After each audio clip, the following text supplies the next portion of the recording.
정조 고독한 용의 분노와 사랑. 여러분, 만약 여러분의 아버지가 할아버지의 명령에 의해 뒤주에 갇혀 굶어 죽는 모습을 지켜봐야 했다면 여러분은 어떤 어른으로 성장했을까요? 분노에 가득 찬 복수기가 되었을까요? 아니면 두려움에 떠는 겁쟁이가 되었을까요? 오늘 우리가 만날 인물은 조선의 제22대 왕, 정조 이산입니다. 그는 조선 역사상 가장 비극적인 유년기를 보냈고 왕이 되기 전까지 매일 밤 암살의 공포 속에서 옷도 벗지 못한 채 잠들어야 했던 사내입니다.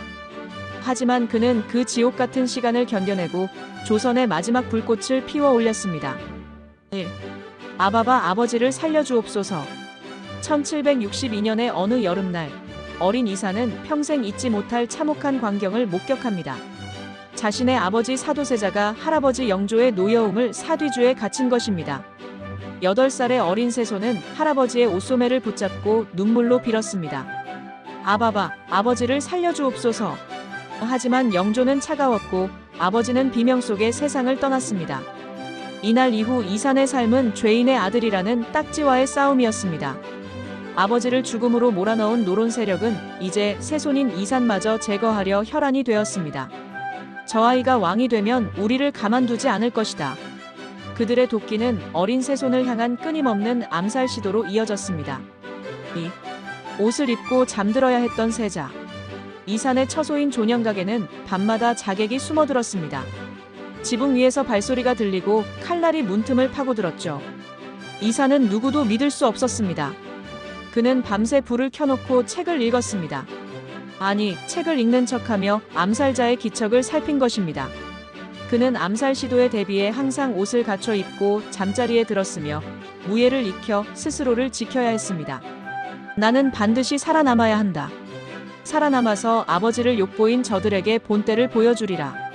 그는 분노를 지혜로 다스렸습니다.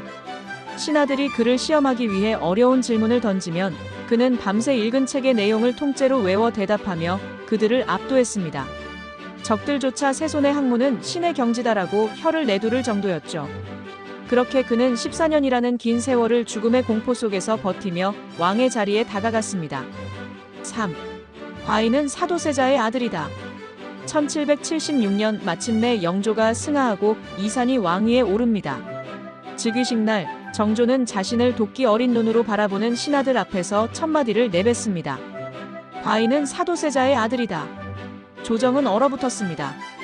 그것은 단순한 자기소개가 아니었습니다. 너희가 죽인 나의 아버지, 그 아들이 이제 너희의 왕이 되었다는 선전포고였습니다.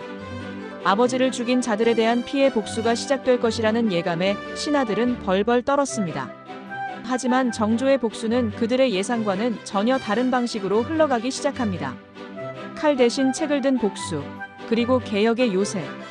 과인은 사도세자의 아들이다. 이 한마디에 조정은 숨소리조차 내지 못했습니다. 신하들은 이제 정조의 칼날이 누구의 목을 가장 먼저 벨지 공포에 떨며 지켜봤죠. 하지만 정조는 영리했습니다. 그는 감정적인 복수보다 더 무서운 방식을 택했습니다. 바로 실력으로 상대를 압도하는 것이었습니다. 4. 규장각 지혜의 창고에서 인재를 키우다. 정조는 아버지를 죽음으로 몰아넣은 노론 세력이 정치를 독점하는 것을 막아야 했습니다. 그래서 그는 왕립 도서관이자 연구기관인 규장각을 세웁니다. 여기서 그는 파격적인 행보를 보입니다. 당시 사람 취급도 받지 못했던 서울첩의 자식 출신의 천재들을 대거 등용한 것이죠. 이덕무, 박제가, 유득공. 세상이 버린 천재들이 정조의 부름을 받고 모여들었습니다. 정조는 이들에게 말했습니다. 신분은 상관없다. 너희의 재능으로 이 나라를 새로 설계하라. 신하들은 반발했지만 정조의 학문 실력은 이미 그들을 뛰어넘어 있었습니다. 신하들을 가르치는 임금, 군사가 된 정조 앞에 신하들은 논리로 대항할 수 없었습니다. 정조의 복수는 피를 흘리는 대신 낡은 권력을 지식으로 밀어내는 우아한 혁명이었습니다. 5. 장용령 임금을 지키는 무쇠 같은 방패. 하지만 지식만으로는 부족했습니다. 정조는 자신을 암살하려는 세력으로부터 스스로를 지킬 강력한 힘이 필요했죠. 그래서 탄생한 것이 국왕직속 친위부대 장용령입니다. 정조는 직접 군사훈련을 참관하며 병사들의 이름을 하나하나 외울 정도로 애정을 쏟았습니다. 장용령의 군사들은 조선에서 가장 강력한 무기를 다뤘고 그 어떤 부대보다 혹독한 훈련을 거쳤습니다. 이제 밤마다 자객의 발소리에 옷을 입고 자야 했던 나약한 세손은 없었습니다. 조선에서 가장 강력한 군대를 손에 쥔 누구도 함부로 할 수 없는 강력한 군주가 서 있었을 뿐입니다. 6. 수원 화성 아버지를 향한 그리움으로 지은 신도시. 정조의 개혁 중 정점은 단연 수원 화성 건설이었습니다. 그는 차가운 지하에 갇혀 죽은 아버지 사도세자의 묘를 명당인 수원으로 옮기고 그곳에 자신의 이상을 담은 계획도시를 건설하기 시작합니다. 이곳은 단순한 성곽이 아니었습니다. 거중기라는 최신 과학기술이 동원되었고 백성들의 노동력을 착취하는 대신 정당한 임금을 지불하며 지은 인권의 성이었습니다. 정조는 화성을 통해 왕권을 강화하고 부패한 개경한양의 기득권 세력으로부터 벗어나 새로운 조선을 꿈꿨습니다. 성벽의 돌 하나하나에는 아버지에 대한 절절한 효심과 백성들이 잘 사는 나라를 만들겠다는 정조의 집념이 새겨져 있었습니다.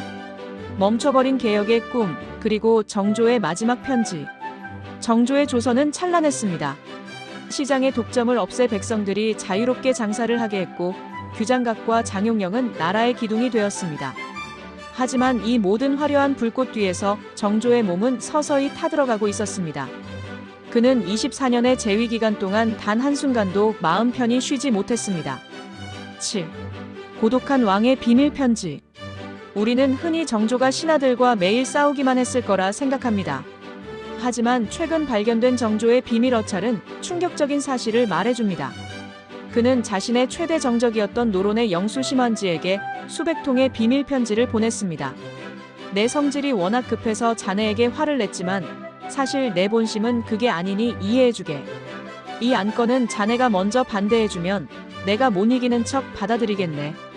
편지 속 정조는 무서운 독재자가 아니라 정치를 유지하기 위해 적과도 소통하고 타협해야 했던 고독한 전략가였습니다. 그는 낮에는 호랑이처럼 포효했지만 밤에는 홀로 등불 아래에서 자신의 외로움을 종이에 쏟아냈습니다. 그는 알고 있었습니다. 자신이 죽고 나면 이 위태로운 개혁들이 무너질 수도 있다는 것을요. 8. 씻은 듯이 낫고 싶구나 마이너스 의문의 죽음. 1800년 6월 정조의 등에 커다란 종기가 돋기 시작합니다. 평소 화병과 과로로 몸이 약해질 대로 약해졌던 그에게 종기는 치명적이었습니다.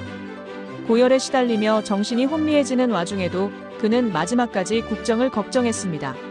수정전의 내관을 불러라. 장용령은 어찌 되었느냐? 그는 마지막 순간까지 자신이 세운 개혁의 보루들을 확인하고 싶어 했습니다. 하지만 1800년 6월 28일 조선의 르네상스를 이끌었던 개혁. 군주 정조는 59의 나이로 돌연 숨을 거둡니다. 일각에서는 그가 독살당했다는 음모론이 제기될 정도로 그의 죽음은 갑작스럽고도 비극적이었습니다. 그가 조금만 더 살았더라면 조선의 운명은 완전히 바뀌었을지도 모릅니다. 9. 정조가 남긴 편지 한 장. 정조가 세상을 떠난 뒤 그가 공들여 쌓아온 개혁의 탑은 허무하게 무너지기 시작했습니다. 장용령은 해체되었고 수원 화성은 주인을 잃은 채 남겨졌습니다. 하지만 정조의 정신은 사라지지 않았습니다. 그는 백성이 임금을 걱정하는 나라가 아니라 임금이 백성을 두려워하는 나라를 꿈꿨습니다. 아버지를 잃은 소년의 슬픔을 나라를 향한 사랑으로 승화시켰던 남자.